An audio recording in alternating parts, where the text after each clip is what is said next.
એવું નથી બેટા, એ પાછા આવે ત્યારે તમે સામેથી વાત કરવા જજો. મને પાક્કી ખાતરી છે કે એ લોકો આ વખતે તમારી સાથે મિત્રતા કરવા માટે ના નહીં પાડે.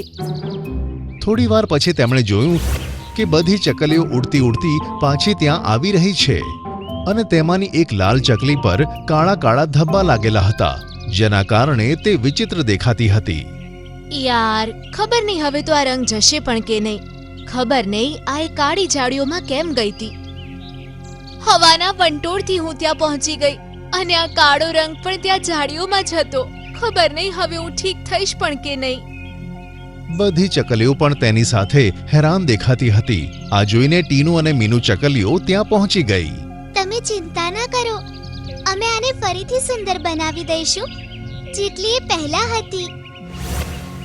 પણ તમે અમારી મદદ કેમ કરશો? અમે તો આજ સુધી તમને મિત્ર પણ નથી માન્યા અને હવે તો તમે જંગલની સૌથી સુંદર ચકલીઓ છો. શું અમે મદદ લેવા લાયક છીએ? એવું કંઈ જ નથી. આપણે બધી ચકલીઓ સુંદર છીએ. આપણામાંથી કોઈ વધારે કે ઓછું નથી. કહીને ટીનુ બોલી, હું ઈચ્છું છું કે લાલ ચકલીના શરીર પરથી બધા ડાઘ જતા રહે અને પહેલા જેટલી સુંદર થઈ જાય. આટલું કહેતા જ હીરામાંથી પ્રકાશ નીકળ્યો અને લાલ ચકલી પર પડ્યો અને બધા ડાઘા દૂર થઈ ગયા. આ જોઈને બધી ચકલીઓ ખુશ ખુશ થઈ ગઈ. અમને માફ કરજો ટીનુ અને મીનુ, અમે પહેલા તમારી સાથે સારું રિએક્ટ નહોતું કર્યું. હવે તમને ઠીક લાગે તો તમે અમારી સાથે મિત્રતા કરશો?